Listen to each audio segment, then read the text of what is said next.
C'est la maturité, 10 épisodes. On est L'album grand. de la maturité. Quand j'étais petit, mes cousins ils m'ont dit ta 10e année c'est celle qui va durer le plus longtemps parce que c'est celle qui a 2 chiffres.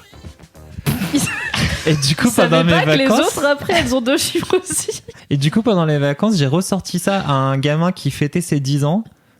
Genre vraiment le même truc qu'on m'avait dit il y a 24 ans. Tu perpétues les conneries, quoi. C'est Ouais. ça. Les conneries familiales. Ouais. Tu m'as manqué, Cédric. Re-bienvenue dans le podcast du kiff et de la digression. La pistache des podcasts francophones. C'est nous. Vous l'entendez, je suis avec Cédric, Mimi et attention, Kalindi n'est pas encore revenue de vacances, donc c'est Fab qui la remplace. Je suis à nouveau là. C'est quand même l'homme le plus enthousiaste au monde de faire ce podcast par rapport aux gens qui ont créé ce podcast. Mais c'est triste votre vie. C'est comme Mais quand non, mais je suis hyper je contente. pense que c'est mais comme quand tu travailles chez Moi- Euro Disney et tout. Enfin, tous les jours. Après, t'es relou. Tu vois, tu travailles au Space Mountain, tu le fais tous les jours, c'est pénible. Je pense une fois c'est pénible. hein. Moi si je travaillais au magasin de banh mi, je pourrais en manger tous les jours et je serais très heureux. Oh oui. Alors que Kalindi se bourre le bit de banh mi puisqu'elle est Au Vietnam. Et Tout à si vous fait. la suivez sur Instagram, il y a beaucoup de banh mi sur son Instagram. Mais Oui, elle il y a fait que de la bouffe. Elle fait que manger. Oui. J'ai l'impression qu'elle ne fait que ça. Mais je pense Je pense qu'elle pas que c'est une allume, impression. elle allume son portable juste pour faire des stories de ce qu'elle mange. Et Mais ensuite, il y en a Mais il y en a peut-être... plein. Mais il y a vraiment Enfin, beaucoup. Il y a plus que 3 repas C'est par ça. jour. C'est ce que j'allais dire. J'ai vraiment l'impression qu'il y a beaucoup de repas et de façon très beaucoup. Voilà, en quantité. j'ai Moi j'aime son style. Ah, moi aussi, j'adore. l'impression. En plus c'est stylé parce que t'as pas vraiment de petit déj, tu commences direct en mode salé repas et tout. Ça c'est trop bien. Bah ouais. La team petit déj salé c'est vraiment la meilleure team. Bah Désolé ouais. pour ceux qui aiment les Kellogg's mais votre vie est triste. Car vraiment un banh mi au petit déj, La Un meuf banh a mi. Au la plat. vie la vraie quoi. tellement d'avis. J'ai Tellement beaucoup d'opinions. Vous êtes pour ou contre les céréales molles? Ah mais le complètement lait. pour. Ah oui. Ouais. Quand le je sais lait pas. là, quand ça se dissout dedans et hop les chocopops ils deviennent tout mous, t'as plus besoin d'utiliser ta mâchoire, parfait. J'ai passé quelques jours en vacances avec Olitax et il racontait que lui il mettait carrément ses Kellogg's la veille. Quoi La veille au Je soir. suis offensée par cette info. Dans le frigo. Pour que le truc soit complètement dissous et complètement êtes explosé le choqués, lendemain matin. Envoyez un mail à non-aux-céréales-molles@mademoiselle.com. C'est Putain parti. c'est clair. Mais Moi, quand j'étais gosse, non ouais, Je c'est mettais chaud. mes chocs à pic dans du lait et je les passais au micro-ondes. Comme ça, c'était chaud. Et Ouais. ça faisait du lait chaud au chocolat, quoi. Mm. Mais j'avais vraiment un sens du goût très peu développé car j'avais 6 ans. Et maintenant, j'ai arrêté de faire ça. Car j'aime les textures. Alors, moi je mettais du Nesquik en plus pour pas que ce soit trop chaud. J'aime les textures, la meuf. textures. Mais non, je C'est déteste les manger un textures, truc qui a la même textures de mes texture céréales. tout le long. Genre une soupe sans croûton, c'est triste, tu vois. C'est juste mou tout le long. Tu fais pas d'effort. Tu vois, moi, j'aime utiliser ma mâchoire, Cédric. T'aimes bien la soupe à l'oignon ou pas? Mais pas Ouais. pour des céréales. Y croûton. Ah bah oui, ça c'est bon. Et du fromage fondu. Très bien. L'hiver. Est-ce qu'on peut commencer ce Laisse-moi kiffer après avoir fait une belle digression qui prouve à quel point on est en forme. On est Je là. trouve aussi qu'on a faim. Oui, je pense. c'est vrai qu'on a faim. Est-ce qu'on commence par les commentaires comme toujours? Oui. C'est bien. Hein Oui. Alors moi, je voudrais commencer ces commentaires par une spéciale dédicace à Mathieu qui nous a fait découvrir Laisse-moi kiffer au ralenti. Mathieu, je sais pas si je t'aime bien. C'est la meilleure chose au Si j'ai monde. rarement autant ri. Fab, il rigole.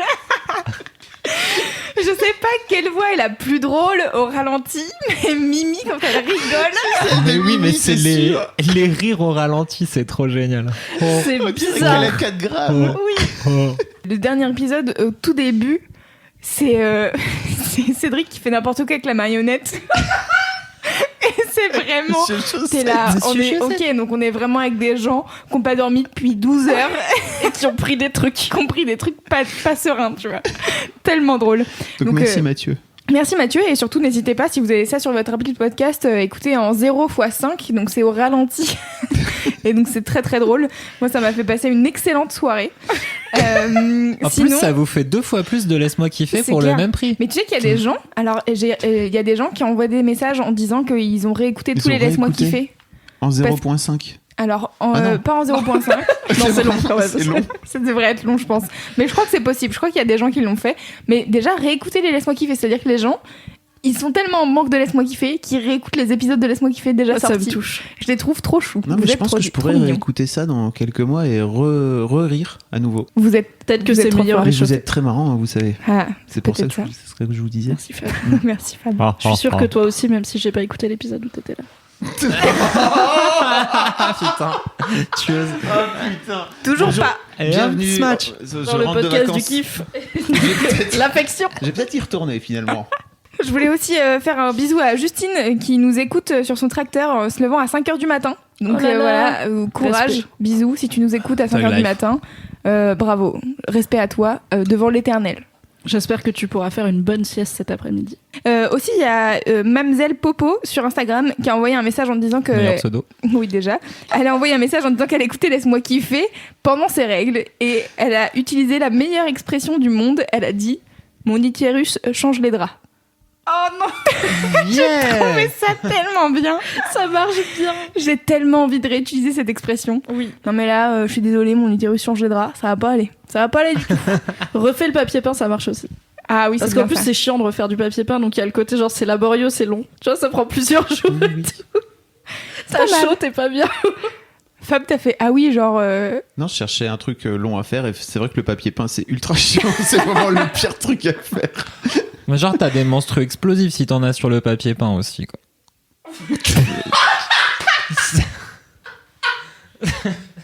Oh, il y a une meuf qui m'a raconté. J'ai rencontré une meuf qui a bossé sur Commence des. Je lui ai parfaitement. demandé de faire un témoignage d'ailleurs, il faut que je la recontacte. Elle a bossé comme lavandaire, donc qui s'occupe des lessives sur des yachts de milliardaires pendant plusieurs années.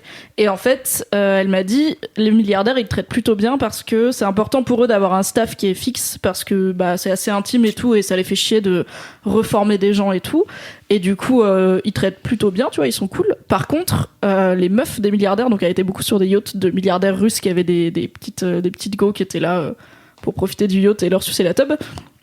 Elle m'a dit, ces meufs-là, elles sont souvent odieuses. Et une fois, elle m'a dit, il y en a une qui a eu ses règles pendant la nuit et qui me l'a pas dit. Donc la meuf, elle est partie nager en mode bonjour. Et elle a pas prévenu qu'il y a un peu du sang dans la chambre. Elle m'a dit, on avait sur les murs. J'ai pas compris comment elle a fait. Genre la go, peut-être elle s'est levée dans le noir, elle s'est pas rendue compte, elle a fait ses mains partout et tout.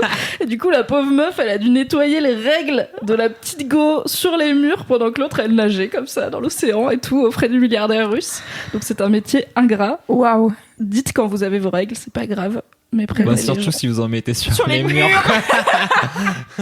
Et sinon, dernier message, c'est Thibaut qui nous envoie un nouveau truc et une bibliothèque. Donc c'est un lieu, c'est aussi un meuble, ainsi qu'un livre.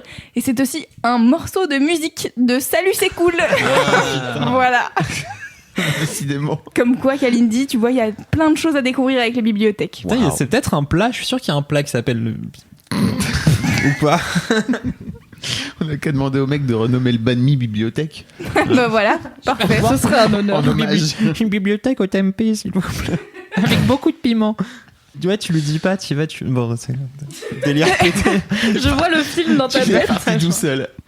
Tu vas, tu lui dis pas, c'est ça. Tu lui dis pas qu'on a une blague sur Tu lui dis, bibliothèque. voilà, et tu Ah. lui demandes directement une bibliothèque avec beaucoup de piment, et il te regarde, et il fait, vous voulez dire un banh mi? Je fais, non, une bibliothèque. Mais j'avais raconté mon histoire du glaçon friandise. Quand j'étais petit, on est... Putain. Avec les... Attendez quoi? Donc en fait, les Mr Freeze, c'est le glaçon friandise. Et c'était dans les pubs de l'époque, là, des années 90, c'était Mr Freeze, le glaçon friandise. À l'époque, D'accord. ils faisaient encore de la pub télé. Et on était allé voir le petit épicier à Bondy Nord. On lui avait demandé un glaçon friandise. Et on lui avait fait vider tout son bac à glace parce qu'il avait pas de Mr Freeze, il avait que des sous-marques, machin. Pour tout ça, à la fin, ouais, Pour pas... Il y avait pas de Mr Freeze Non, du il y tout. avait rien. Non, on était très ennuyés. On C'est avait pas ta meilleure on avait anecdote. pas de hein. choses à faire. Moi j'aime bien. Parce que tu sens que ça va quelque part et finalement non. Mais moi, ma sœur, une fois, quand elle était petite, elle a fait une crise de nerfs à ma daronne parce qu'elle voulait absolument une salle de bain noire. Et elle a crisé pendant plusieurs heures parce qu'elle voulait une salle de bain noire. En fait, elle voulait un maillot de bain, voilà, et pas une salle de bain. J'étais perplexe, j'étais là, mais comment quand t'es enfant t'as des opinions sur la couleur de ta salle de bain? Et déjà, est-ce que t'as une salle de bain toi? Ah, les mauvais mots, ça change tout. Une fois, moi, j'avais mal à mon royaume au lieu d'avoir mal à mon palais. Ah, c'est chou. Oh. C'est trop chou. mignon. Moi, je m'étais dit synonyme, c'est bon, c'est pareil. Pas du tout. Bibliothèque Badmi, Royaume Palais, tout ça. Voilà, c'est la fin des anecdotes sur les mots. Est-ce qu'on peut commencer cette émission? Après une demi-heure. J'avoue, c'est long. Mais c'est pas grave, c'est pour ça qu'on est là. On est là pour parler, pour digresser. C'est le but de ce podcast. Qui veut commencer les mini-kifs? Moi, je propose Fab parce que c'est l'invité. Et Allez. j'ai toujours priorité à Bah, l'invité. D'accord. Selon le ma mec. mère marocaine. Vas-y, sur la J'ai plein planche de à requin. mini-kiffs en vrai parce que je reviens d'un mois de vacances et j'ai vraiment profité de la vie d'une manière générale. J'avais pas pris de vacances depuis un mois, depuis mes 17 ans. Vous vous rendez-vous compte? C'était beaucoup. Ouais. Bravo. Voilà. Déjà, respect Bonne d'avoir idée pris un de- mois de vacances. C'était ouf. Bonne idée de lancer son entreprise afin de ne plus jamais être en vacances pendant 30 Ouais, ans. C'est ça. Donc, ah oui, alors il y a un des trucs que j'ai découvert par ces. Alors, je sais que vous aimez pas trop qu'on parle de trucs Netflix, etc. Mais franchement, ça envoie du lourd, le truc dont je vais vous parler.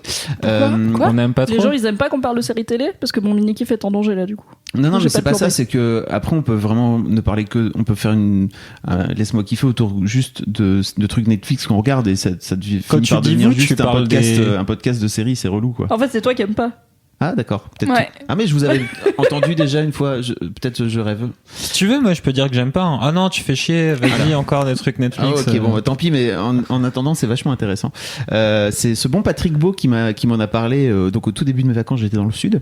Patrick Beau qui tient la chaîne Axolot sur YouTube. Voilà. Une chaîne de curiosité et d'étrangeté. Ce magnifique Patrick Beau, et on est passé sur Avignon, il m'a parlé de ce truc, il m'a dit il faut vraiment que tu regardes, c'est super. Je sais pas si je Tu fais bien l'imites pas Patrick très Beau. bien. Non. Non. J'avais vu la Elle a la tentative, voix mais plus bon. grave. Ce headshot. Allez, Fabrice, c'est pas bien. je retourne en vacances pour la deuxième fois. Au bout de 3, je me tiens vraiment, je vous promets. Je me pars aux Caraïbes. Et donc, Patrick m'a parlé de cette émission qui se passe sur Netflix, qui s'appelle The Push. Et qui est menée par un mec qui s'appelle Darren Brown. Darren Brown, c'est une sorte de prestidigitateur, illusionniste anglais. C'est un peu le Mesmer anglais, tu vois ou pas?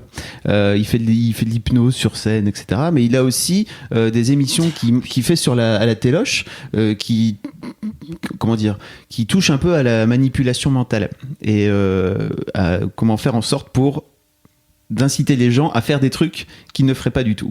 D'accord? Ok. Et tout le principe de cette émission, c'est une expérience. Globalement, tout est mis en scène, c'est parfaitement huilé, c'est génialement fait. Et donc, t'as un mec, c'est le seul à pas savoir qu'il est manipulé.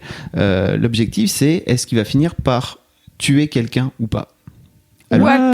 Pousser Attends. du haut d'un immeuble. Qui tu es. Donc, il y a un mec qui est le sujet de l'expérience, si tu veux. Donc lui, c'est le seul qui sait pas que Qui c'est sait une pas qu'il est manipulation. le sujet de l'expérience. Mais c'est genre une caméra cachée. Bah, oui, c'est ça, c'est une. Mais c'est genre, il va s'acheter un il y a- croissant il y a- à la boulangerie et tout Il d'un y coup, a il doit 80 tuer quelqu'un. caméras dans l'immeuble, etc. Enfin, Ok. ils ont vraiment monté toute une expérience. Tout est scénaristiquement fait pour que ça se goupille comme il faut. Et après, en fait, c'est en fonction du mec et de son libre arbitre. Est-ce qu'il finit par aller? Donc, il y a plusieurs étapes à chaque fois où ils expliquent que, en gros, ils le mettent dans des conditions pour le rendre docile, entre guillemets.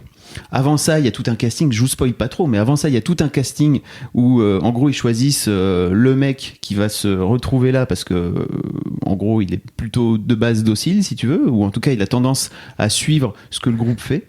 Et... Ah, c'est bon pour ta confiance en soi à la fin. On t'a Waouh, choisi t'es parce sur que t'es bien Netflix. teubé et docile. Mais en fait, il Ok.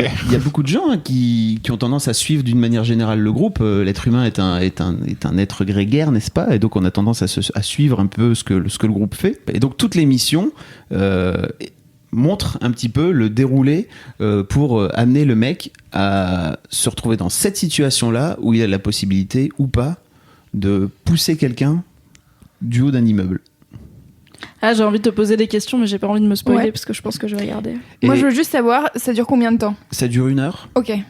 C'est super bien fait parce que donc il y a à la fois le truc qui se passe et t'as le fameux Darren Brown qui est en coulisses lui et qui explique en fait ce qui est en train de se passer et pourquoi le mec est en train de marcher ou de pas marcher en fait en fonction des différents trucs qui lui font subir en fait parce que vraiment le mec il en prend plein la gueule passe une sale journée. C'est pas cool vraiment la soirée qui passe, mais malgré tout il rentre dans ce truc là parce qu'il y a un moment donné où quand tu rentres dans un rôle ou dans un truc qu'on attend de toi, tu finis par t'y plier ou pas, et c'est fabuleux.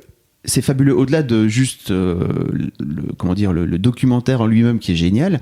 Je pense qu'il faut vraiment le montrer au monde entier, ce truc-là, parce que ça te montre à quel point tu peux finir par faire des trucs que tu ne ferais pas du tout en temps normal, et à quel point c'est facile en fait de te faire manipuler. Donc le mec a priori a été casté, hein, donc je veux pas dire que tout le monde le ferait, mais c'est surtout de se dire est-ce que moi je le ferais. Faut surtout pas partir du principe que non mais moi c'est bon, je ferai pas ça, parce que je pense vraiment que les mecs font tout pour faire en sorte que le mec rentre dans le jeu, quoi. C'est trop bien, vraiment. Ça s'appelle The Push.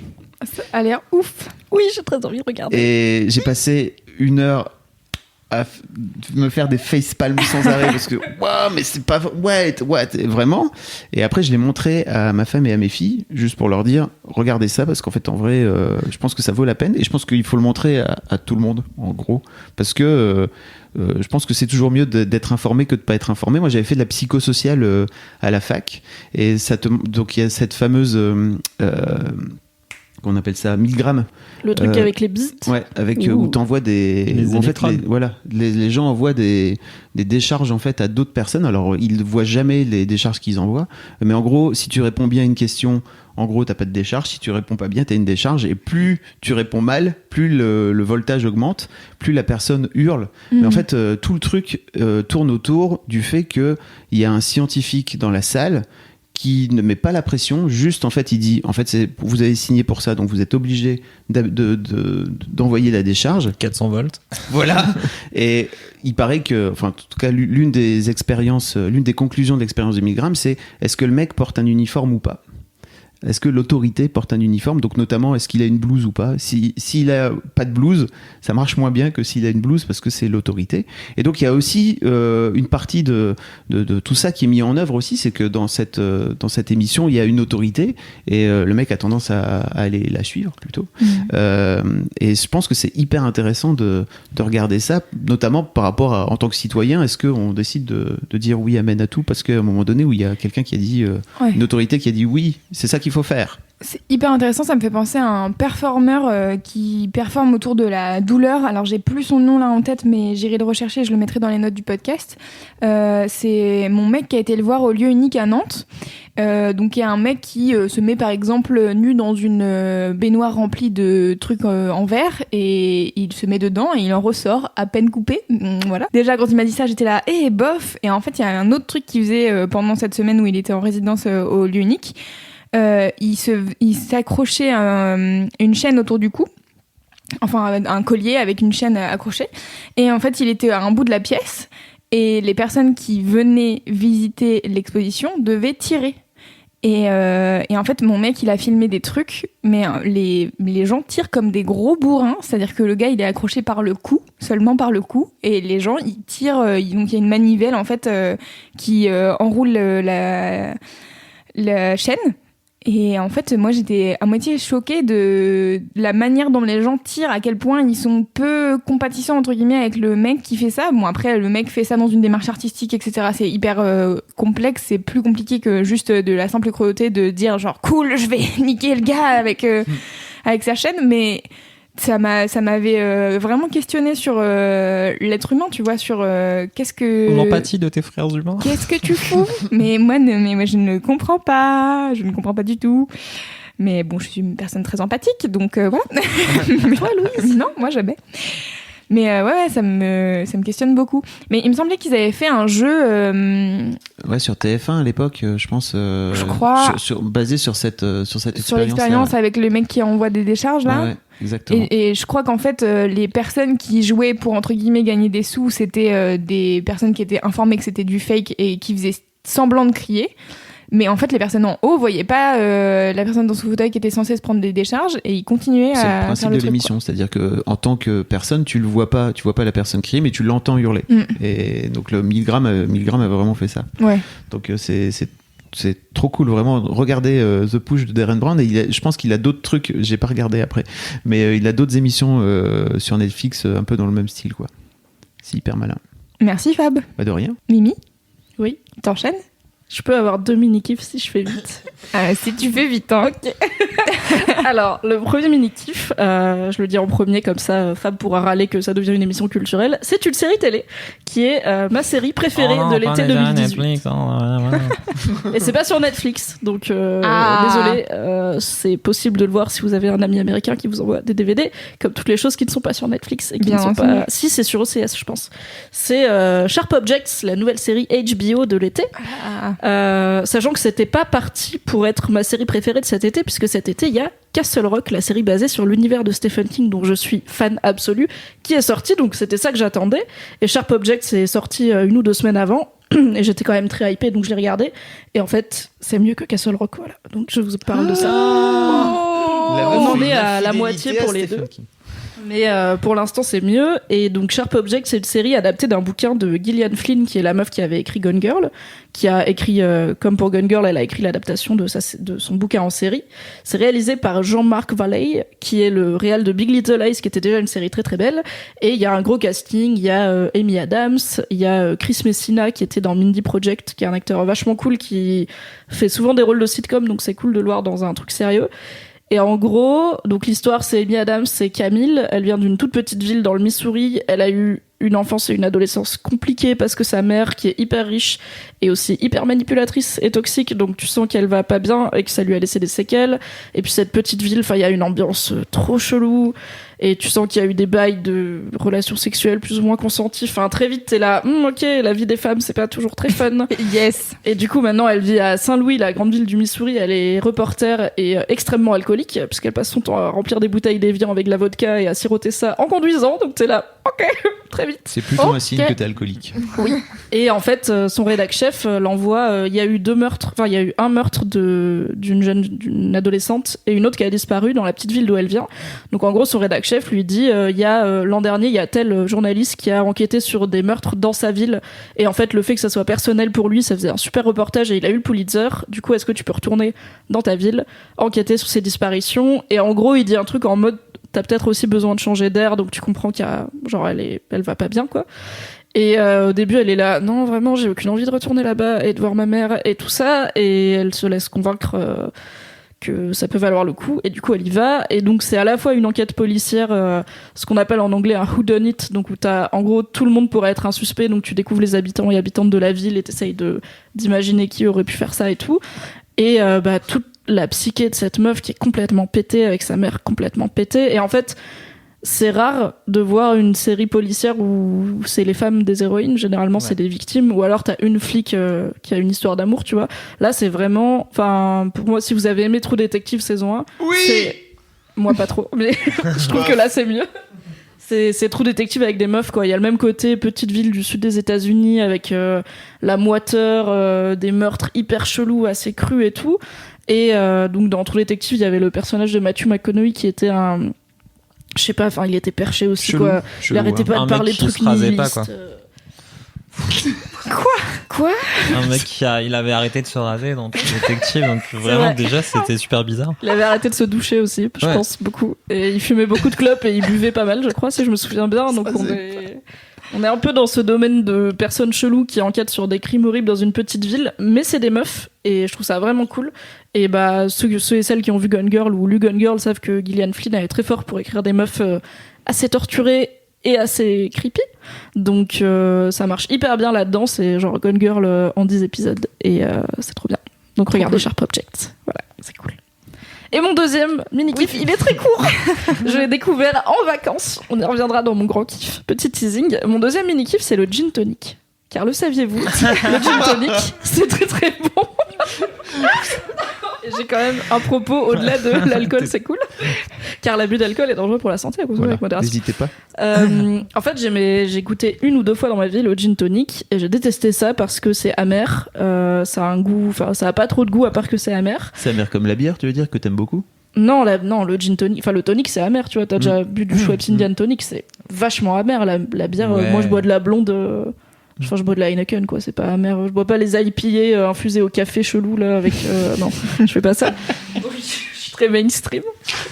Donc j'aimais pas le gin tonic et j'en étais restée à j'aime pas le gin tonic, j'aime pas le gin, c'est dégueulasse, bye. Sauf que mon mec aime beaucoup le gin tonic, c'est son cocktail préféré. Et au moment où on s'est dit on va acheter de quoi faire des cocktails à la maison, bah lui il avait très envie de... Enfin on s'est dit on va pas acheter 12 000 alcools différents parce qu'on reste pas très longtemps. Donc lui il avait très envie de faire des gin tonic et je lui ai dit bon écoute, prends des gin tonic, au pire je me prends un pack de bière tu vois pour si j'aime pas, mais redonnons une chance au gin tonic. Et en fait, il se trouve que les gin tonic que j'avais bu n'étaient pas très bons. Car c'était probablement en boîte ou dans des trucs comme ça où la qualité du cocktail n'est pas au centre des préoccupations. Non. Et là, il m'a fait des gin tonic au basilic, super bon. Et je me suis dit, c'est cool, parce que de moi-même, je serais jamais revenue goûter le gin tonic pour savoir si j'aime vraiment pas ou si juste je suis tombée sur une mauvaise opportunité. Et j'ai découvert que j'aime beaucoup les gin tonic, surtout au basilic. Donc, moralité, les goûts ça évolue. Regoutez des trucs que vous n'aimez pas et peut-être que ça changera votre vie. Comme quand j'ai découvert que j'aime le gin tonic. Waouh. Est-ce que tu as essayé d'autres trucs que t'aimais pas alors suite à ça? Alors j'ai failli essayer le poulpe, mais j'ai vraiment un blocage sur les tentacules. Je n'arrive pas à mettre ça dans ma bouche. Sinon non, mais j'ai pas mal fait de chemin ces derniers temps depuis quelques années sur les fruits de mer qui sont mon blocage principal culinaire et où en fait les huîtres j'y arrive pas encore. Vraiment la texture elle est chelou. Les moules j'ai regoûté, bon je pense que je peux dire à 26 ans que j'aime juste pas les moules, c'est pas grave, mais j'aime bien les Saint-Jacques maintenant, je peux décortiquer une crevette si on n'a pas 1000 mais genre une ça va. Mais les moules ça dépend surtout de la façon dont c'est cuisiné, non? Parce que t'as vraiment pas le même goût entre des moules au marinière, ou tu vois. Alors déjà les moules au roquefort, tous les fruits de mer au fromage dans ma tête c'est quand même chelou, mais peut-être c'est bon, la sauce, après tu peux tremper tes frites dedans. Ouais. C'est comme des frites au fromage mais avec des moules. Voilà. Du coup, ça donne plus du tout envie. Non, mais j'aime pas le goût des moules parce que ça a trop le goût de la mer, je pense. Mais j'ai mangé du homard, j'ai mangé des langoustines, j'ai mangé des palourdes, j'ai mangé des trucs ultra nobles.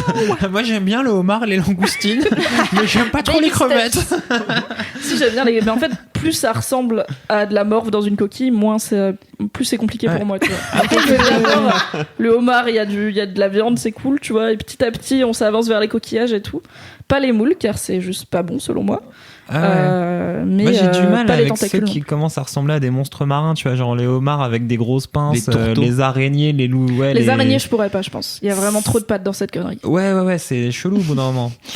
Tous les crabes là, genre, en plus ils font des trous parfaits et en plus ils ont chelou, ils font peur dans l'eau. Donc écoute, je développe l'audace culinaire, mais j'ai surtout découvert le gin tonic pendant les vacances. Cédric ? Déjà, j'ai un mini kiff qui est plusieurs messages que j'ai reçus de gens qui disent sur Instagram, des gens qui t'aiment bien Instagram, et qui n'ont pas pitié de toi. Comme par exemple Nina BZN qui dit on a fort hâte de rencontrer Monsieur Chaussette. Non, putain. Et donc globalement j'ai reçu plusieurs messages de gens qui ont envie que Monsieur Chaussette revienne dans Laisse-moi kiffer. On peut attendre que Kalindi soit là pour faire revenir Monsieur Chaussette parce qu'elle le hait tellement. Et des gens qui ont demandé des photos de Monsieur Chaussette. Je pense qu'il faudrait mettre Monsieur Chaussette à la machine peut-être d'abord. Hein. Ouais, je pense que ça non, serait c'est tout ce qui fait son charme. Vous allez lui laver le cerveau, c'est ça. Il ne sera plus jamais le même. Sachez qu'il existe une photo de Cédric avec Monsieur Chaussette qui est publiée sur le compte Instagram de Laisse-moi kiffer. Oui, tout à fait, j'étais au courant. Absolument. Et j'avais aussi, il y avait un autre commentaire qui disait t'avais parlé du Burning Man, ce serait bien que t'en parles un jour dans Laisse-moi kiffer. Et ça tombe bien parce qu'en fait on l'a déjà fait il y a très longtemps avec C'est ça qu'on aime. C'était qu'on dans appelait un C'est ça qu'on aime. CCQA. Et en fait voilà, donc il y a tout un C'est ça qu'on aime sur le Burning Man. Tout à fait, je mettrai le lien dans les notes du podcast. Absolument. C'était l'époque où Cédric n'était pas encore chez Mademoiselle. Ouais. C'était l'époque où Cédric n'avait pas d'enfant. Il était juste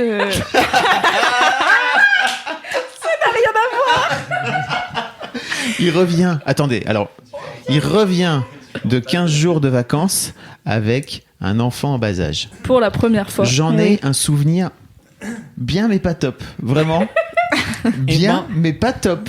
J'ai l'impression que c'est ton avis global sur la paternité. Non, c'est bien, mais pas top. En fait, là maintenant c'est trop bien. J'ai passé une semaine avec mes filles tout seul. C'était trop cool, vraiment. Mais elles ont 10 et 12 ans.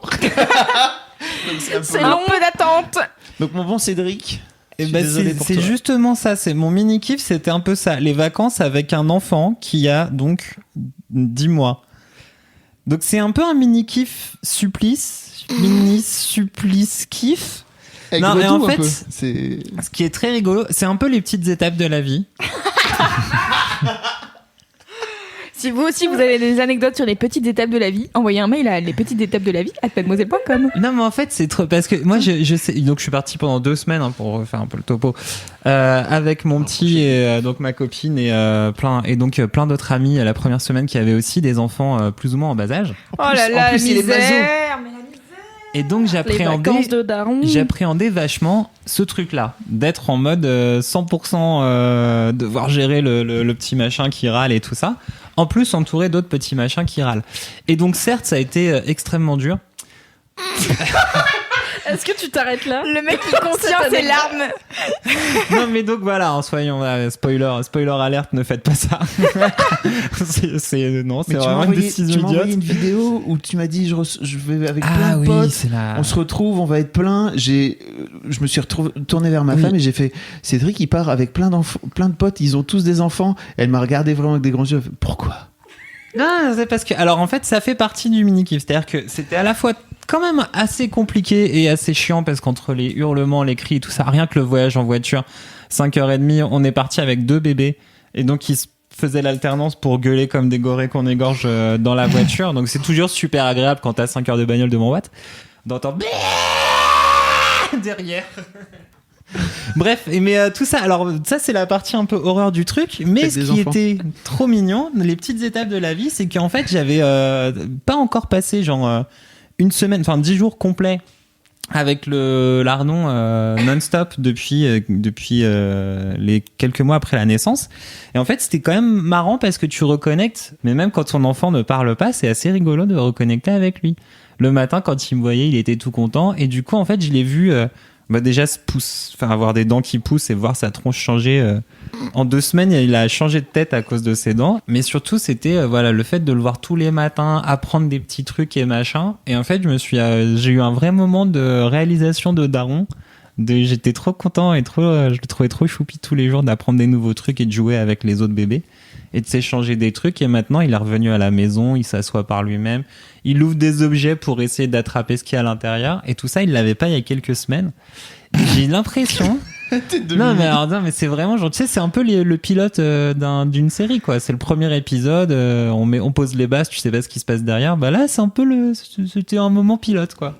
Un moment genre, tu découvres plein de trucs, t'es rigolo. Et puis il est tombé dans la piscine aussi. Il lâche pas du tout. C'est ça le vrai mini-kiff. Entendons-nous, il lâche pas du tout. Non, il nage pas, il est content dans l'eau. Et une fois, en fait, il était assis sur la piscine, il touchait l'eau. Donc on était assis à côté de lui et à un moment on regarde, tu fais genre 1 seconde ailleurs et on revient, il est plus là, il était dans l'eau. Il s'était penché, du coup il était tombé. Donc on l'a récupéré, ça a même pas duré 1 seconde, tu vois. Et il est ressorti genre poker face, genre qu'est-ce qui s'est passé? Il fait frais là, non? Bah, il a pas eu le temps de se rendre compte Il a pas compris. Il était pas loin de mourir. Oui, non mais du coup on l'a récup immédiatement, tu vois, il flottait par sa couche et tout. Yes. Ça a l'air horrible comme je le raconte maintenant. Ouais, C'était horrible de le vivre, mais ça s'est bien fini, c'était marrant. Bref, et donc du coup les petites étapes de la vie, j'étais assez content parce que c'est les toutes petites étapes de la toute petite vie. Et malgré quand même tout ce moment dur et tous ces hurlements, une fois qu'il était couché à 21h, on pouvait boire des gin tonic à gogo en pensant à Mimi. On en chie, mais c'est quand même, il y a quand même plein de petits moments gaulerie. J'ai hâte de faire la suite de L'histoire de Daron avec Cédric 1 an plus tard. C'est bientôt, hein? Ouais. Ah bah ouais. Moi, ça m'a un peu fait peur quand tu m'as expliqué tes vacances. Je me suis dit, putain, le pauvre, il va pas du tout se reposer. Quelle idée. Là, du coup, là, j'ai des grosses cernes de panda sur la gueule un peu. Tes prochaines vacances, c'est Burning Man. Oui, voilà, ça c'est la vraie L'homme vacances. qui ne dort jamais. Le jeudi prochain. Oui, mais ça va le détendre. Ah, ça oui. On a hâte que tu nous racontes. Ah oui, les petites choses de la Putain, vie du c'est Burning clair. Je Man. suis sûre que ça fera partie de tes mini-kiffs. Au moins. Au moins. Ah oui. Eh bien, moi, mon mini-kiff à moi, c'est une émission sur YouTube. Car pourquoi changer mes habitudes? Est-ce que c'est Non, c'est pas Est-ce que c'est un le pote chef-op de de Casey? Ça pourrait Est-ce être que la c'est meuf de Casey Neistat. Le Non, podcast de Pas du Casey tout. Neistat. pas du tout, pas du tout, pas du tout. C'est vraiment une émission sur YouTube qui s'appelle Earworm. Donc verre d'oreille, en traduction en français. Et en fait, c'est une émission qui parle de musique. Qui est étonné? Personne. J'ai l'impression que je pourrais prédire. J'ai l'impression que t'as un chapeau, tu sais, où tu tires des papiers, mais il y en a que 2. C'est Casey Neistat et de la musique. Lequel vais-je choisir aujourd'hui? Eh ben aujourd'hui c'est la musique. Et donc Earworm, c'est une émission qui est présentée par une nana qui s'appelle Estelle Caswell. Et en fait c'est trop cool parce que elle te parle de trucs de musique ultra précis et elle te fait apprendre des choses sur la musique. Genre là, la dernière émission que j'ai regardée, c'est très court, hein, ça dure une dizaine de minutes. Il y a un son qui lie Bruno Mars et Igor Stravinsky. Et en fait, ça s'appelle le Orchestra Hits. C'est le moment où tout l'orchestre fait toum à la fin ou au début. Enfin bref, ça dépend. Et en gros, elle t'explique comment ce truc-là s'est retrouvé dans tous les morceaux des années 80. Et en fait, là, récemment, Bruno Mars a sorti un morceau qui s'appelle Finesse, en featuring avec Cardi B. Et en fait, au tout début du morceau, il y a ce truc-là qui est la marque des années 80. Et en fait, elle t'explique qu'en fait, c'est pas vraiment la marque des années 80, c'est un vieux truc qui date de Igor Stravinsky qui a créé ça pour une de ses pièces. Enfin, je sais pas si on appelle ça une pièce, pour un de ses orchestres ou un de ses... Bref. Et voilà, donc c'est trop intéressant. Et il y a d'autres trucs comme ça où elle te parle d'une déformation d'un truc de batterie qui est tellement chelou que pareil dans les années 80 ils ont tous repris ça et donc elle fait des playlists après avec plein de trucs où il y a ce son très précis et tout et donc voilà, c'est trop intéressant, je l'aime trop et c'est trop bien expliqué et pourtant c'est des trucs assez entre guillemets techniques de musique mais elle t'explique ça avec quelques experts qui viennent faire 2-3 interventions et c'est hyper visuel en plus, c'est ultra bien fait, il y a beaucoup d'animation. Et voilà, donc voilà, allez regarder Earworm sur YouTube, il y a 10 épisodes je crois, un truc dans le genre, il y a peut-être une ou deux saisons, et c'est grave cool, on apprend des trucs, et à chaque fois que je ressors de cette émission, je me dis putain, j'ai appris un truc trop cool, et genre maintenant je remarque dans les morceaux que ça existe, et ça c'est chouette. Ça fait découvrir des morceaux aussi, j'imagine. Ouais, bah en fait, elle fait des playlists vraiment ultra longues de plein de trucs, et ouais, il y a plein de trucs à découvrir, et surtout des trucs qui datent pas d'aujourd'hui, et qui, enfin tu vois, genre dans les années 80, moi il y a plein de trucs que je connais pas, donc c'est chouette, et aussi tu peux voir la continuité de certaines choses utilisées en musique sur plusieurs décennies quoi. Et donc là sur le truc sur Bruno Mars, ça m'a grave fait tilt, c'est trop cool de voir à quel point la musique se transmet de décennie en décennie et de voir comment les gens y réutilisent tout ça quoi. T'as dit Bruno Mars? Oui. T'as réussi à dire Bruno Mars c'est sans dire vraiment une Uptown vieille Funk. rêve. Bravo. Il y a une fille qui... Donc, pour l'histoire, Vas-y. il y a maintenant 3 ans. 3 ans 2 Mais ans ça s'en va pas, 3 c'est ans, pas oui. possible. 2 ans Non, Ça 2 peut ans. pas partir cette histoire. Il y a 2 ans et demi, je me suis cassé la gueule en dansant sur Uptown Funk de Bruno Mars.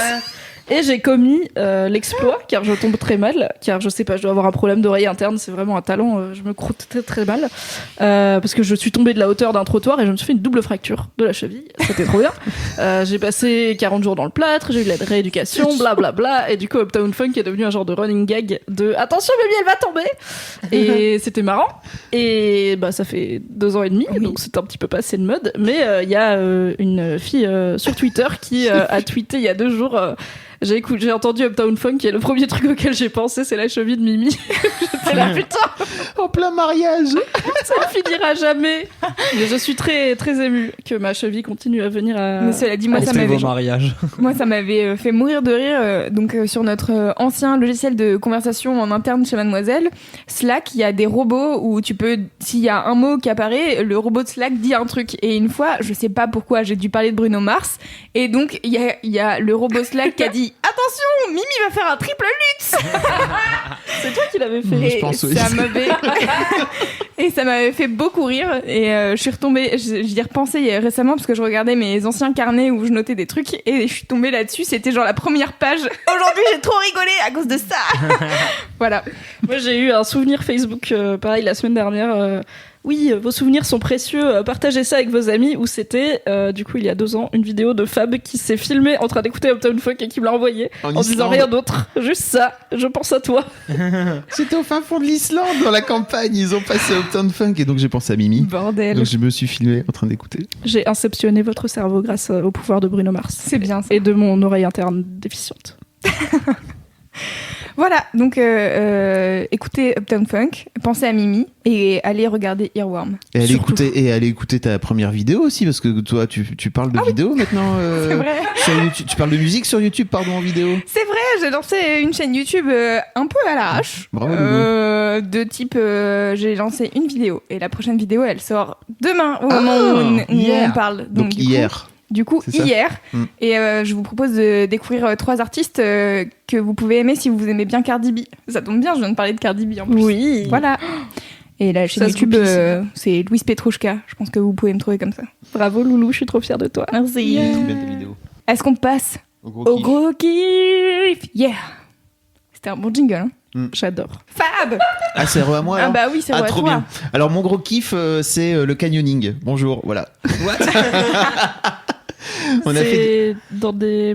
C'est le truc où t'as un petit bateau et tu fais n'importe Mais quoi non, sur ça, des c'est du raviers. rafting. C'est Ah. celui où tu sautes de 3-4 mètres Voilà, avec ton c'est- bateau. Non, pas ton bateau. Non, Je c'est en crois que bateau, c'est- le canyoning. Le canyoning, t'es à pied. Ouais. Ah oui, après tu sautes dans des trous. Le bateau, c'est le rafting. Donc, c'est un raft. Ça, j'en avais déjà fait aussi. C'est dans... celui où t'es C'est dans trop des- bien. avec des cordes dans le sol. Peut-être qu'on va laisser Fab nous expliquer ce que c'est. Bah, Bon, c'est- j'ai le l'impression que canyoning. personne. En gros, tu pars d'un endroit en hauteur et tu descends le lit d'une rivière en faisant à la fois des sauts, mais aussi, alors il y a carrément des trucs où tu peux faire de l'alpinisme carrément, donc avec descendre en rappel, etc. Où tu peux faire un peu tout et n'importe quoi tant que ça permet de descendre le truc en fait. Mais donc il y a toujours des rochers, donc c'est plutôt t'es bien, t'as des combis spéciales parce que déjà l'eau de la rivière elle caille sa race quand même. T'as un casque, etc. Et puis t'as un guide aussi. Et donc j'ai fait ça pendant cette fameuse semaine où j'étais tout seul avec mes filles. On est allé à 3 faire du canyoning dans les hauteurs de la Corse, de l'Est, et c'était trop bien. Si vous connaissez pas cette activité, ou en tout cas si vous aimez bien l'eau déjà de base, parce qu'il faut pas avoir peur de plonger d'une manière générale. Si t'as peur de plonger, c'est relou. Ah oui, t'aimes bien le vide. Parce que moi j'aime bien l'eau, mais j'aime pas plonger de 4 mètres dans un petit trou d'eau par exemple. Oui, pareil. Alors t'as jamais des trous, enfin en tout cas au niveau touriste si tu veux, t'as pas des trous d'eau, hein. Tu peux pas te rater, tu vois. C'est quoi le plus haut que t'as plongé là pour Là qu'on j'ai soit sur sauté le de même- 7 mètres, mais en fait en Voilà, vrai, ça c'est mort.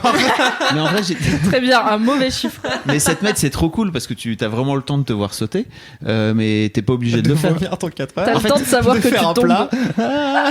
Non mais t'es pas obligé de le faire parce que à ce niveau-là, touristes, tu vois, ils sont plutôt cool et ils te disent, Ouais, ok, ouais. qu'est-ce que t'as envie de faire, machin. Après, c'est sûr que si t'as le vertige, tu kiffes un peu moins parce que de ce fait-là, ils vont te, par exemple, ils vont te faire descendre à la corde plutôt que de te lâcher du haut d'un truc. Tu sais, t'as des sortes de Ouais. toboggans en roche, c'est trop bien. Tu peux tu glisses sur un toboggan, sur les fesses en fait, comme si c'était un toboggan, mais dans la flotte. Enfin, t'as de l'eau qui, t'as une Ah, mais ça, cascade c'est qui cool. tombe. Et Pas donc, sauter. si tu dis j'ai peur de sauter, en fait, ils vont te faire descendre en rappel tranquillement, et toi tu sauteras pas. Après, tu peux décider de YOLO, j'ai envie d'y aller, et j'y vais tout seul. Et là, quand j'ai sauté de 7 mètres, en fait, j'aurais pu très bien passer à côté et ne pas sauter. Ah oui, Tu d'accord. comprends ? J'étais pas obligé, quoi. Après, je pense qu'il y a d'autres parcours où t'as pas le choix et t'es obligé de sauter, quoi. Donc, mais là, c'était pas vraiment le cas, quoi. C'est 36 mètres. un niveau débutant, et mes 2 filles l'ont fait, tu vois. Donc, elles ont sauté toutes les deux. Elles ont kiffé, quoi. plus courageuses que moi. Bah, I feel you, enfin, Cédric. après, si t'as le vertige, c'est sûr que c'est chaud, quoi. T'as le vertige ou Non, j'aime pas juste le vide. Sauter dans le vide, ça fait pas partie de mes priorités dans la vie. Mais c'est un peu du vertige, non? Non, Non. Ah, c'est pas Non, pareil. j'ai pareil. J'ai aucun pas problème peur, à être en ouais. hauteur quand Ok. c'est dans un truc fermé. Genre, j'ai pas peur en avion. Tu me mets au sommet d'un gratte-ciel dans un resto au bord de la vitre, j'ai pas peur et Ok. tout, pas de souci. Sauter dans le vide, mon corps refuse. Ouais. Est-ce que je vous ai déjà raconté la fois où j'ai essayé de faire de l'acrobranche? Oui. C'était- dans Laisse-moi kiffer. Attends, toi qui fais, je sais pas. Peut-être pas. Du coup, je la raconte peut-être. Désolée, mais en même temps, c'est une de mes meilleures anecdotes de vie de bolos. Et Kalindi n'étant pas là, il faut faire le taf. C'est vrai. Donc, quand j'avais 15-16 ans, vraiment, j'étais pas toute petite, quoi. Avec mes parents, on s'est dit, on va aller faire de l'acrobranche avec des amis, parce qu'on n'avait jamais fait. C'est trop Et dans la Drôme, là où j'ai grandi, il y a Ça, je kiffe. une super forêt avec un super truc d'acrobranche et tout. C'était en été, enfin, conditions optimales.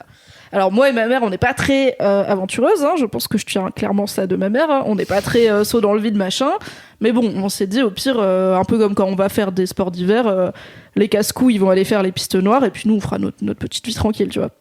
On arrive, donc on est une douzaine, il y a nous et une autre famille, des amis, et donc quand on n'a jamais fait, ils te filent le parcours, vraiment même pas la piste verte, mais le truc de débutant pour que tu comprennes comment ça marche, comment s'assurer. T'as un peu tous les styles de parcours, donc t'as le pont de singe entre deux cordes, les planches dans le vide et tout, pour que t'aies une idée un peu de tous les types de trucs.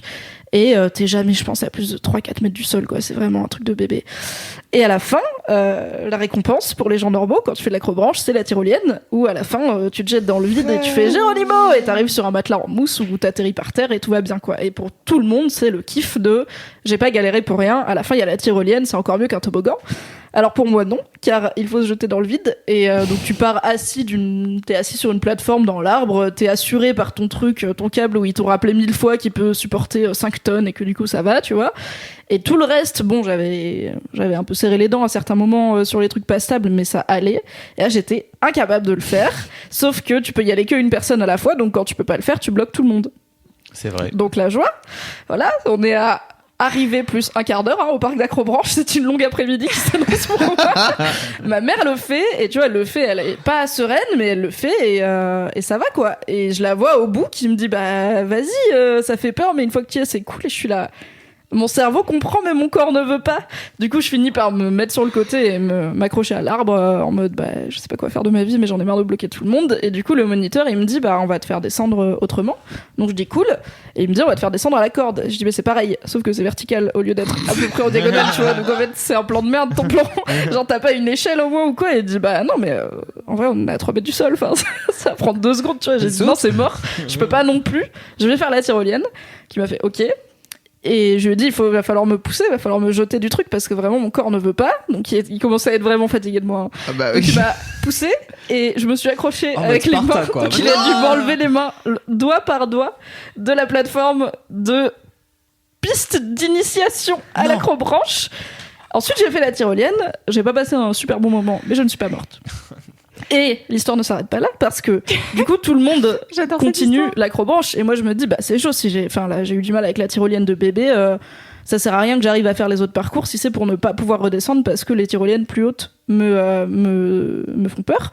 Donc je me dis, pour rassurer mon esprit débile, je l'ai fait, je suis pas morte, je vais refaire le parcours d'initiation, faire la tyrolienne de moi-même, et voilà. Et du coup, je ferai peut-être genre la piste verte ou la piste jaune après, et puis après, j'irai manger des sandwichs, tu vois. Ce sera bien. Et donc, je fais le parcours en mode comme un cabri, vraiment, j'arrive et tout super vite, tout va bien, j'ai pas peur. Et à la tyrolienne, même chose, exactement. Je suis bloquée, mon corps refuse de se jeter, et le mec n'en peut plus de ma gueule. Genre vraiment, il est là. Pourquoi t'es revenu? Je lui dis parce que je croyais, je l'ai déjà fait. Genre je viens de le faire il y a 20 minutes, tu vois, et je pensais que ça irait. Il me dit bah ça va. Je fais bah non, ça va pas, faut me pousser. Il était saoulé. Et du coup, j'ai passé mon après-midi par terre à regarder ma famille évoluer dans les arbres depuis ce bon vieux plancher des vaches qui est mon endroit préféré au monde. Et c'est pas du vertige, tu vois. Parce que les hauteurs, je peux être assis sur le bord d'une falaise, j'ai pas peur, quoi. Mais c'est sauter, même de pas haut. Bon, alors en plus, je tombe mal. L'œuf ou la poule, je ne sais pas si j'ai peur de tomber mal ou je tombe mal parce que j'ai peur. Mais du coup, sauter, c'est mort. Donc je ne ferai pas de canyoning, même si ça a l'air gaulerie. Bon, bah, J'adore voilà. cette histoire. Je Une l'ai longue déjà digression de entendue, molosse. et pourtant, elle me fait toujours rire. Et alors, à la fin du canyoning, il y avait juste un truc dont je voulais causer qui était vraiment cool, mais bon, tu vas pas aimer. C'est que, en gros, la flotte tombe, si tu veux, la flotte coule au fur et à mesure. Et dans ce parcours-là en particulier, ils te font tenir une bâche, c'est-à-dire qu'ils retiennent la flotte. Tu retiens la flotte pendant 3, 4, 5 minutes, si tu veux. Donc, on était les 3 mecs du groupe à tenir la bâche. Donc, à un moment donné où ça finit par devenir lourd. Donc, il y a plus d'eau sur le truc, quoi, si tu veux. Et en contrebas, il y avait un petit plan d'eau. Et donc en fait ce qu'ils font c'est que ils te préparent, ils te mettent à 4 et en fait la tête en arrière. Donc tu pars la tête vers le vide. Tu pars la tête vers le vide, voilà. Sur le dos. Et donc Cédric comprend. Faudrait faire un schéma pour Cédric. Si, je comprends. Mais ok. Et en fait à 5, on lâche la bâche et ça fait une vague immense de ouf qui te propulse vraiment. Kim, qui est vraiment toute petite, elle s'est elle est partie comme une fusée dans le truc. Peut-être la première dans le vide est ton destin. Peut-être Tu vois pas le vide parce qu'il est tu le vois derrière pas toi. parce qu'en fait, il est derrière toi. C'est Le trop fun. I feel you, Cédric. Je suis contente de pas être seule. Mais c'est trop fort. Mais alors, tu ferais comment alors dans ce cas-là? Parce que, par exemple, il y a un des darons qui est monté parce que lui pensait qu'il aurait pas de problème. Il est monté pour aller sauter à 4 mètres. Et il a fait le fameux truc, tu sais, de le mec qui veut sauter mais qui en fait y arrive pas au dernier moment. Le mec sur le plongeoir. Voilà, c'est vraiment ça. Ce sketch, limite tu le filmes et le mec, tu pourrais croire que c'est un acteur, mais non, c'est vraiment le corps qui fait non, vraiment, tu le vois sur sa tête. Reste là. Non, c'est pas possible. Et donc il redescend et derrière il y avait son fiston qui était genre un ado qui la bolosse quoi, tu vois. T'as pas sauté machin. Et le père était ouais, et alors c'est bon, j'ai eu peur. Qu'est-ce que tu vas faire? Ouais, machin. Donc je sais pas, qu'est-ce que t'aurais fait toi? Non, moi je veux T'aurais bien sauté faire ou pas sauter non. Bah, après je veux bien faire le truc, mais genre pas tête. Pas de tête peut qui pas être voit face pas au où truc. tu vas. Ouais, moi je veux bien voir où je vais sur les toboggans. Bah Globalement. Sur les toboggans, j'apprécie voir la direction. Ouais, dans la vie, tu vois, j'aime bien Bah, déjà, pouvoir t'as- prévoir à peu près. Déjà, où je t'as vais. peur de sauter, donc tu préfères quoi? Avoir peur de sauter en regardant où tu vas, Ou avoir des bras en mousse de 4 mètres. ou juste sauter? Mais tu sais que tu vas sauter, mais tu vois pas le truc qui te fait peur en fait. là, Tu tu vois pas sautes le ou truc. pas moi, si je Mais saute, je préfère voir l'arrivée que de pas voir l'arrivée. mais là tu sautes pas, hein. C'est-à-dire Mais t'es allongé, on qu'ils est te d'accord. mettent, c'est comme s'ils te foutent dans un toboggan et ils te poussent dans le toboggan en fait. Oui, c'est ça, mais tu sais pas où tu vas. Ça, Bah oui. Non, ça, ouais, Non, je suis ça d'accord. Je m'angoisse préférais aussi. le faire les pieds en avant, je pense. Pieds en avant. C'est quand même la nature, tu c'est vois, vrai que t'as des pieds pour amortir les chocs et à peu près les dangers.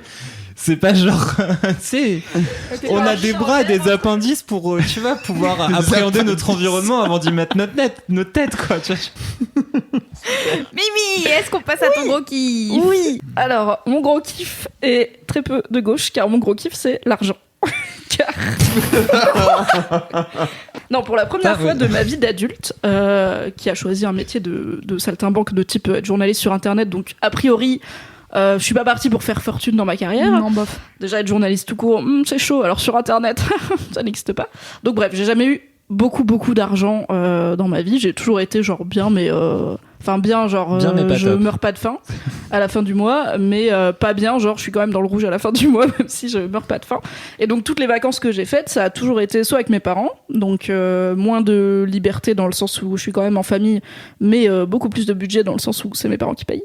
Soit en mode un peu ric-rac, auberge de jeunesse, on fait gaffe à on fait gaffe à ce qu'on mange et tout, pour ne pas trop dépenser.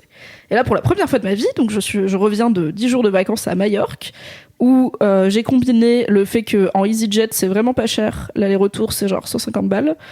J'ai pas payé l'hébergement parce que ma grande sœur y habite, c'est pour ça qu'on y a été avec mon mec, et elle m'a hébergé. Et j'ai un peu de thunes, j'ai un peu de plus de thunes que d'habitude, et mon mec gagne beaucoup plus que moi, donc on était serein sur la thune, et c'est la première fois de ma vie que je passe des vacances où on va manger où on veut, parce qu'on s'en fout. Après, voilà, on n'a pas fait des restos à 200 balles le repas, mais juste, ouais, on prend une entrée, un plat et un cocktail, on s'en fout, tu vois. À la fin, ça fait genre 35 balles chacun, ça va pour un repas, alors qu'en vrai, 35 balles chacun, c'est... beaucoup de repas au supermarché si t'es fauché.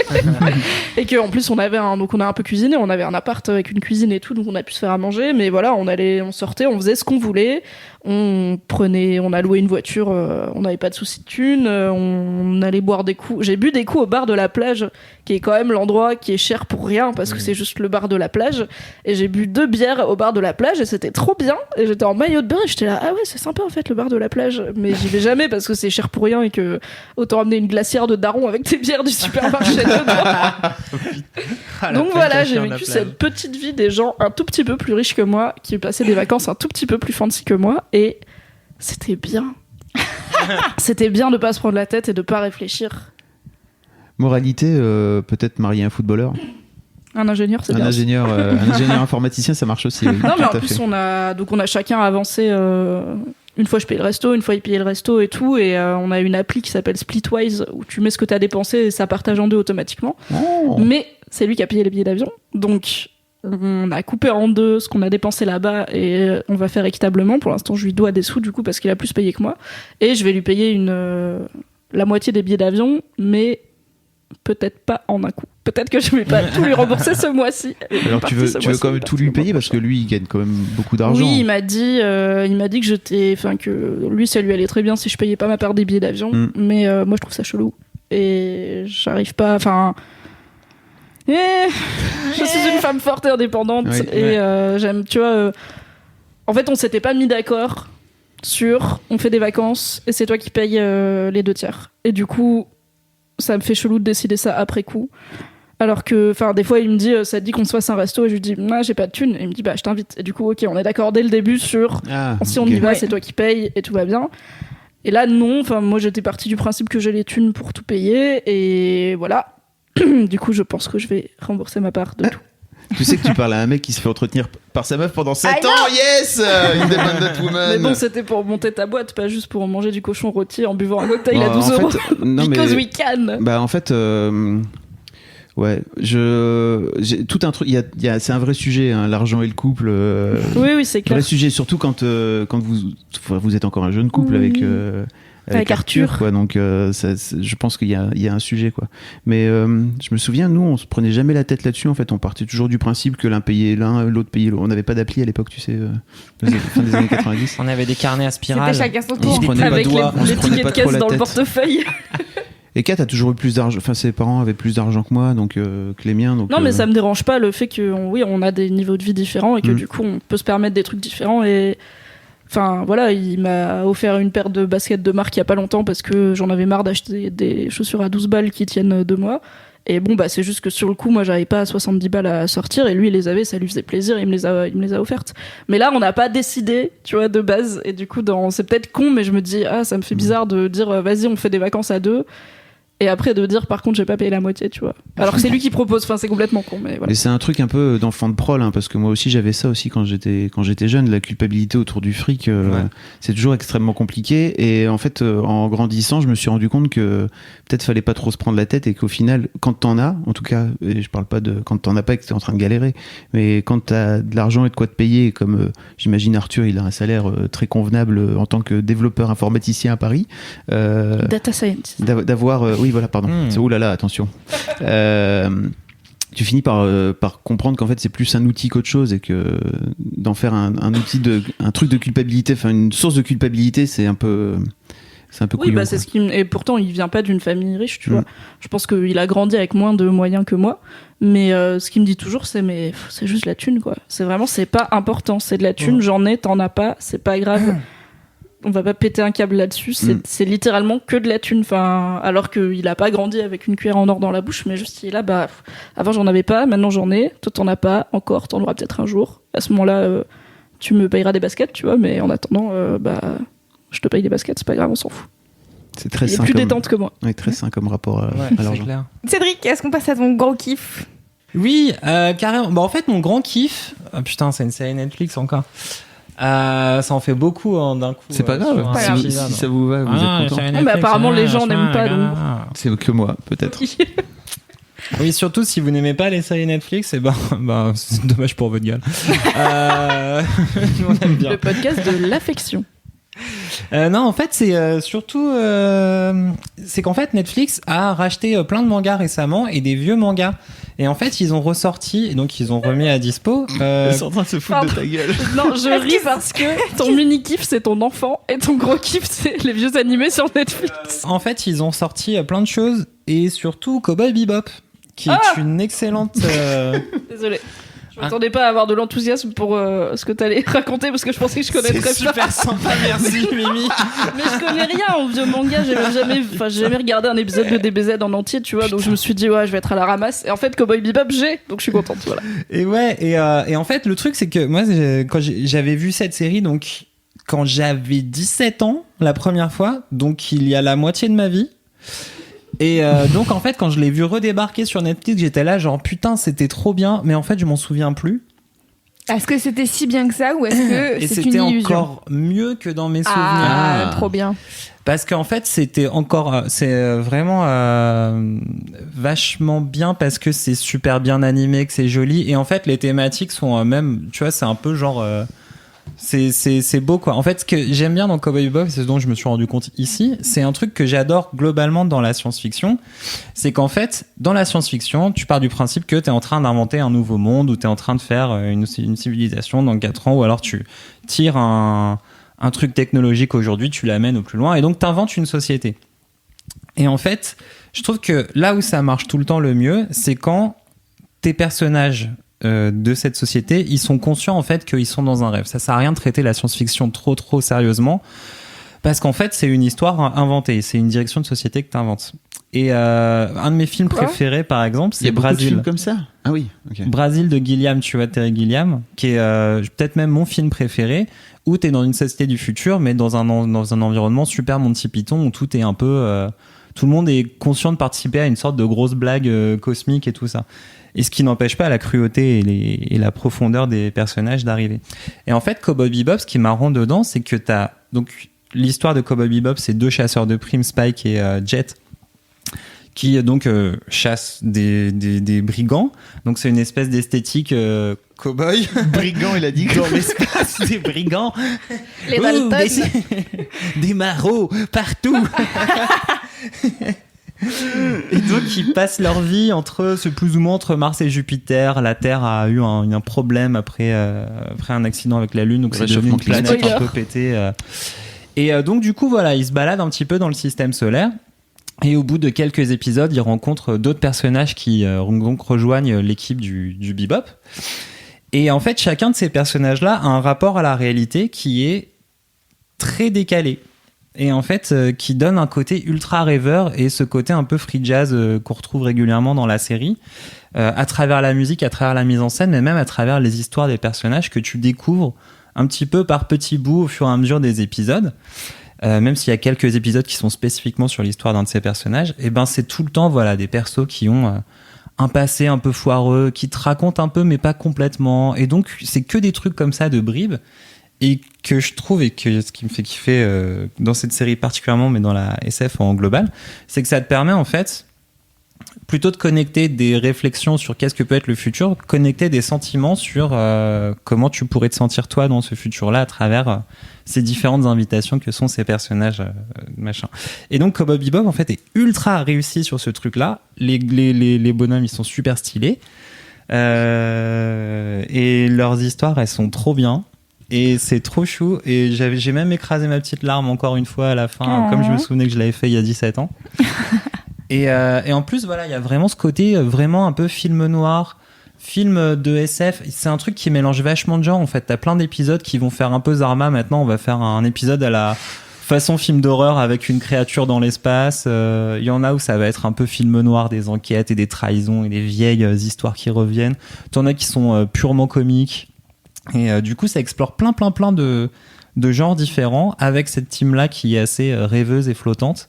Et je trouve que c'est à la fois très poétique, très beau. L'anime a plutôt très bien vieilli et que ça reste une très belle histoire universelle sur l'amitié, les attaches, les gens qui rentrent et qui sortent de ta vie et que c'est très beau. Et ça dure 26 épisodes de 20 minutes. Donc en plus, c'est globalement concis, ce qui est aussi la preuve d'une série excellemment écrite. Est-ce que tu regardais sur Game One il y a 17 ans ? Ça passait pas à la télé, non ? Non, ça passait pas à la télé. J'avais eu des VHS enregistrés sur je sais pas quoi. J'avais enchaîné Evangelion, Trigun et Cowboy Bebop. Waouh. La Sainte Trinité. Ouais. Cowboy Bebop, c'est vraiment le truc qui est, je pense, le plus souvent conseillé aux gens qui disent j'aime pas les animés. Ok, t'aimes pas les animés, mais ça t'aimeras bien parce qu'effectivement, c'est pas ce qu'on peut avoir en tête comme cliché des séries d'animation japonaises. Et c'est très quali, très adulte, très poétique. T'as regardé toi, Mimi ? Ouais, mais il y a longtemps. Et du coup, maintenant que je sais que c'est sur Netflix, je vais peut-être motiver Arthur à... Ouais. Ouais, c'est un truc que tu peux... Moi, quand je l'ai recommencé, j'ai fait les 2 premiers épisodes avec un petit peu d'écart. Et dès le 3e, c'est parti en binge direct, quoi. Vraiment, la phase d'accrochement, elle se fait super vite. Et en plus, c'est marrant parce qu'effectivement, c'est un truc souvent conseillé aux néophytes en manga, mais en vrai, t'as quand même tous les codes de l'animé qui sont dedans, quoi. C'est vraiment purement un produit d'animé Mais je trouve japonais. qu'il est un peu plus. Il est un peu plus mesuré en utilisant ses codes, tu vois, c'est pas genre une série shonen où t'as tous les 4 épisodes, il faut que t'aies un combat épique avec une nouvelle menace encore plus forte, avec une meuf qui se fait arracher ses vêtements, tu sais pas pourquoi, mais bon, elle se fait arracher ses vêtements à un moment, tu vois, qui sont des codes qui se retrouvent et qui sont aussi fun et marrants, mais qui du coup quand tu connais pas les mangas t'arrives un peu en mode quoi, enfin si t'es habitué à des BD franco-belges ou des dessins animés plus réalistes, c'est vraiment chelou quoi. J'avais acheté moi Cobra. T'as connu bah ouais, Cobra, putain, Cobra, ouais. Et là, j'ai acheté tous les, enfin comme un connard en fait, j'ai acheté tous les DVD. Vous avez Cobra ou pas? Vous êtes trop jeune? C'est le mec avec son rayon laser ultra puissant dans son bras. C'est Megaman mais viril. C'est vrai, putain. Yes. Bien sûr, Megaman. Megaman qui chope des. Megaman. C'est un gros blond Cobra dans une Megaman tenue non plus, rouge en spandex. Et un de ses points, c'est un gun. C'est un gun, mais c'est un rayon plasma. Yes. Et le mec est devenu apparemment enfin, c'est un ancien. Agent secret, c'est ça, qui s'est fait refaire son visage ou je sais pas quoi. Bref. Ça a l'air trop bien. Tout ça pour dire que j'avais racheté les DVD et j'ai regardé 3 épisodes et j'étais saoulé parce que vraiment ça a pas bien vieilli du tout. Ça a mal vieilli de ouf, Cobra. Et j'étais un peu deg. Tu le vendais si bien. Non mais l'histoire en elle-même quand C'est j'avais un espion qui s'est fait refaire le visage et qui porte du spandex et son bras c'est un gun plasma. Est-ce qu'on peut faire plus années 80 que cette phrase? Bon bref, ça a pas bien vieilli du tout. Du coup, ne regardez pas Cobra, regardez Cowboy Bebop. Verdict. Verdict. Entre les deux, j'avoue, celui qui l'a mieux vendu, c'est Cédric, quoi. Hein, Mais c'est Megaman Mais en c'était viril. bien Cobra, non? Moi, quand j'étais môme, je kiffais Cobra, ouais. Voilà. Mais Bon. quand j'étais môme, je kiffais aussi Ulysse 31 et Albator. Et je sais pas du tout comment ça a vieilli, par contre. Ulysse 31, ça a plutôt bien vieilli. Tu t'es acheté les DVD et avec Cobra, j'ai re-regardé les Mystérieuses Cités d'Or par exemple avec mes filles ça a été rediffusé. Vous l'avez ou pas les Mystérieuses Cités d'Or? C'est bon. C'était rediffusé en Cobra, tout le j'ai temps. un visuel dans ma tête. Ok. Et la chanson Estefanzia, Tao les cités d'or. On vous a toutes perdu. Mais Cool. ils ont fait un remake des Mystérieuses Cités d'Or, donc forcément les mademoiselles elles connaissent quoi. Vous êtes nuls. J'ai l'impression d'être à ce moment à une soirée où t'as quelqu'un qui dit on pourrait mettre des vidéos YouTube, et où du coup t'as 3 personnes qui sont à fond sur les vidéos YouTube et les autres qui sont là. Ok. Est-ce qu'il est temps de prendre un Uber? Probablement. Est-ce que on passe à mon gros kiff? Oui, Louise, quel est donc ton gros kiff? Mon gros kiff va plaire à Mimi. Oh. Est-ce que ça se mange? Non. Ça va pas nous plaire. On peut essayer de le C'est un- deviner. Est-ce que ça s'écoute? Podcast. Un podcast. Un podcast. Un podcast en Alors, anglais. c'est un podcast en anglais. De 3 heures. Je suis désolée. C'est un podcast en anglais qui dure pas 3 heures, mais je me demande si tu l'as pas déjà écouté. Ça s'appelle The Habitat. Oh là là. The Habitat, qui est donc un podcast de Gimlet Media, qui est une grosse boîte un gros réseau de podcasts américains qui est excellent. D'ailleurs, je vous conseille globalement les podcasts de Gimlet qui sont très bien. Mais là, c'est une mini-série en fait de 7 épisodes. Et en fait, c'est une journaliste qui s'appelle Lynn Levy qui découvre que la NASA fait un truc fou, c'est-à-dire qu'ils mettent pendant 1 an 6 personnes dans un espèce de dôme futuriste qui serait l'équivalent d'un habitat sur Mars. Et en fait, ils testent, comme ils testent leurs fusées, comme ils testent tous les trucs qu'ils vont envoyer dans l'espace, leurs robots et compagnie, et ben ils testent les humains. Et donc, je pense qu'ils en ont fait plusieurs parce que là, la meuf, elle tombe sur le ICES, ça s'appelle les ICES, et c'est la 5e ou 4e équipe.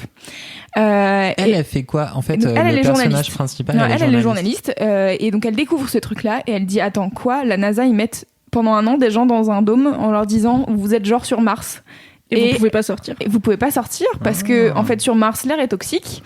Donc du coup si vous sortez, vous avez votre équipement de cosmonaute et en fait vous allez vivre 1 an comme ça parce que en fait quand on vous envoie sur Mars, c'est la planète est au plus près de nous et le temps qu'elle revienne au plus près de nous, c'est au minimum 365 jours pour que vous puissiez repartir.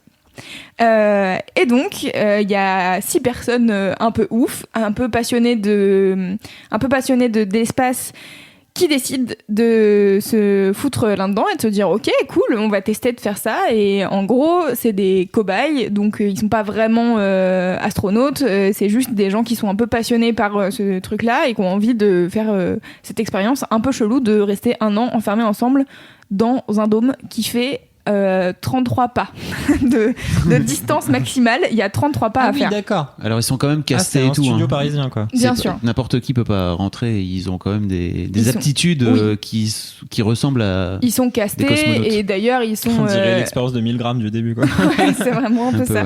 ouais. Ils sont castés, ils ont chacun, même il y en a plusieurs qui viennent pas des États-Unis. Il y a un Français qui s'appelle Cyprien que tu reconnaîtras tout de suite quand tu écoutes, car c'est le seul qui a vraiment le putain d'accent français quand il parle anglais. Il a le même accent que Hello, how moi. are you? D'ailleurs, il y a une phrase où quand même elle dit, en fait, vous avez sans doute pas compris parce qu'à cause de son accent, elle le redit en Elle anglais. le redit en derrière. anglais. Humiliation totale. Et donc en gros, au moment de rentrer l'année dans leur dôme, qu'ils appellent donc The Habitat, elle leur file des enregistreurs. Et toutes les semaines, tous les mois, je sais pas, elle leur envoie des mails avec des questions parce qu'en fait, ils ont quand même accès à Internet parce que je crois que il y a un accès, enfin bref, en gros les ondes elles peuvent traverser, mais c'est juste que ça prend plus de temps que d'habitude. Genre pour envoyer un mail et recevoir un mail, ça prend 20 minutes.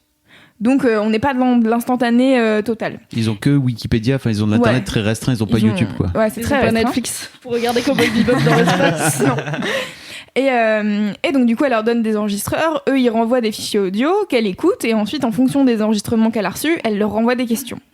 Et donc à partir de tout ça, de toutes les datas qu'elle a récoltées au bout d'1 an, elle en fait une série de 7 épisodes et c'est l'entrée dans The Habitat jusqu'à la sortie.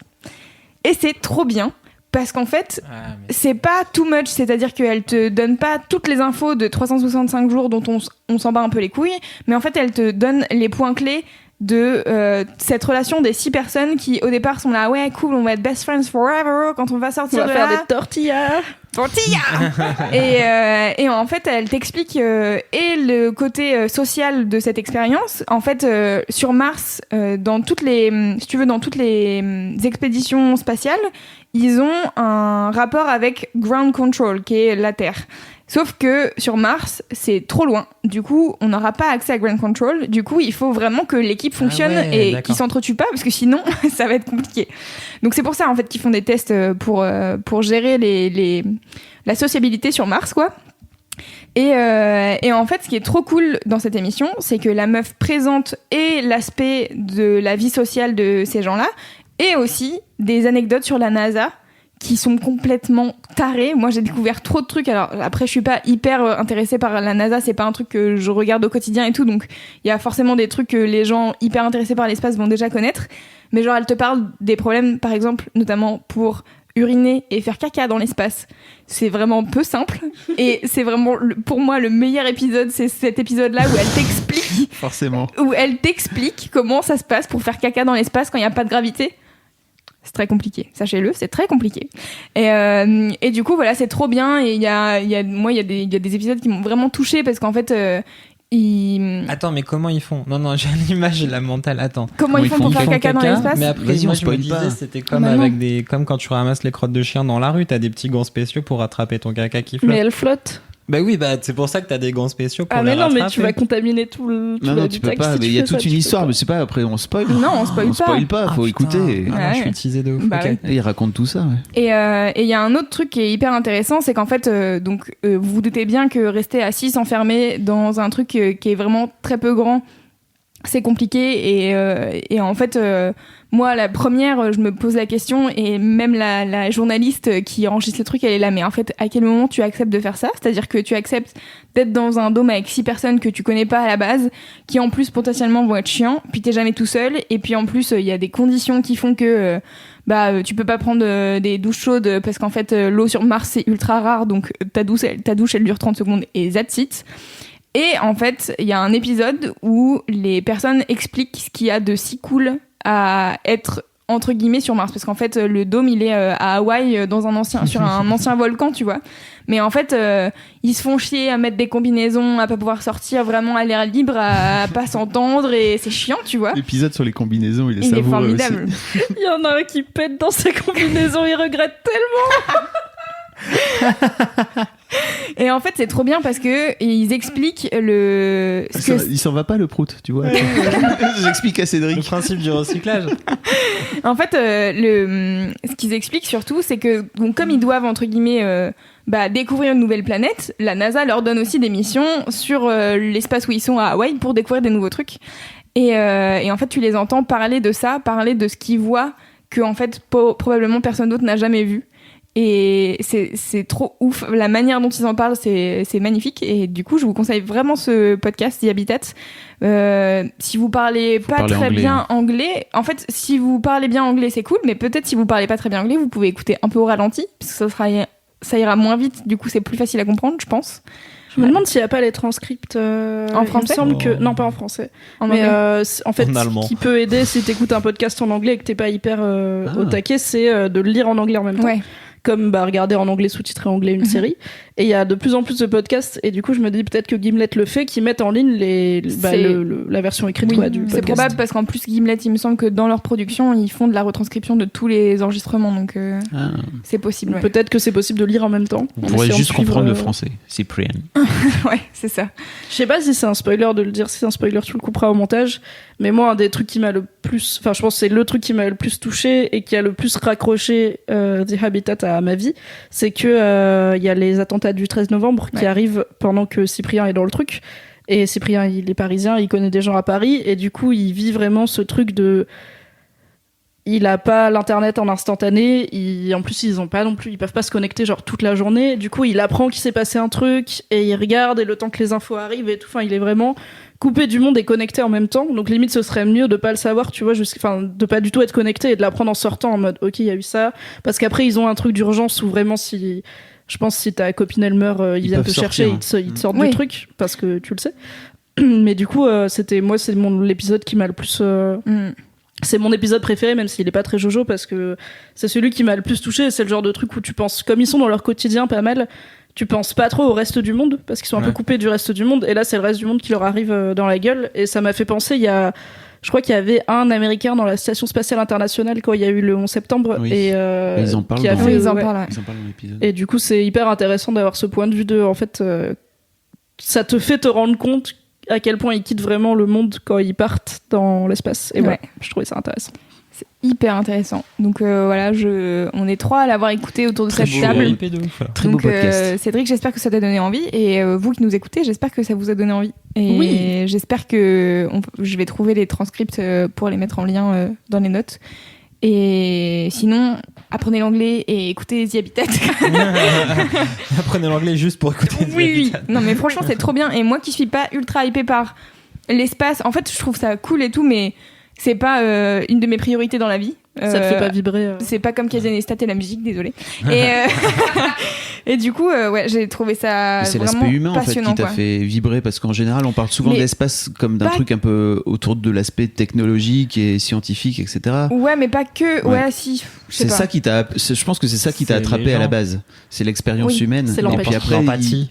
Ils sont forts parce qu'ils arrivent à y mettre des trucs mais c'est ça, technologiques en fait, autour. Ce qui est hyper intéressant, c'est aussi toutes les anecdotes que t'apprends sur la vie dans l'espace et comment ça se passe, etc. Et que moi, j'avoue, j'avais aucune idée là-dessus, et je suis très heureuse d'avoir appris plein de choses. Yeah. Et merci à vous pour ce Laisse-moi kiffer de qualité. C'était Merci chouette. à toi, Merci, Loulou. Merci tout le monde. On fait Merci des bisous. à vous. Merci, Et même Mimi. si Monsieur Chaussette n'était pas là et qu'il nous manque beaucoup. Et ben écoute, j'allais dire, Peut-être qu'il prend un bain. on fait des bisous à Kalindi, mais on peut aussi faire des bisous à Monsieur Chaussette. De loin. N'hésitez pas à vous abonner à Laisse-moi kiffer. On a un flux rien qu'à nous, mais vous pouvez aussi vous abonner au podcast de Mademoiselle. Yeah. Je vous conseille d'ailleurs très vivement le podcast d'Esther. Esther est partie en reportage au bout du monde, dans plein de pays, et on a fait des podcasts avec elle pour qu'elle nous raconte tout ça, et elle a fait plein d'articles, et du coup je vous conseille vivement. Il y a le Sénégal et le Liban qui sont déjà sortis, donc allez les écouter, ils sont sur les podcasts de Mademoiselle en audio, et c'est trop cool. Et Et laissez-nous des avis sur iTunes et des notes car ça aide à référencer le podcast. Et vous pouvez nous suivre sur Instagram, laisse-moi kiffer. Voilà, on vous fait des bisous et on vous dit à la prochaine. Salut, bisous. Oui, ciao. Salut. Et d'ici là, 1, 2, 3. Touchez-vous bien le kiki. Ah, moi je l'avais pas au départ. José, dernier moment. Je savais pas ce que c'était, de quoi vous alliez parler. Je suis pas un habitué. Kiki.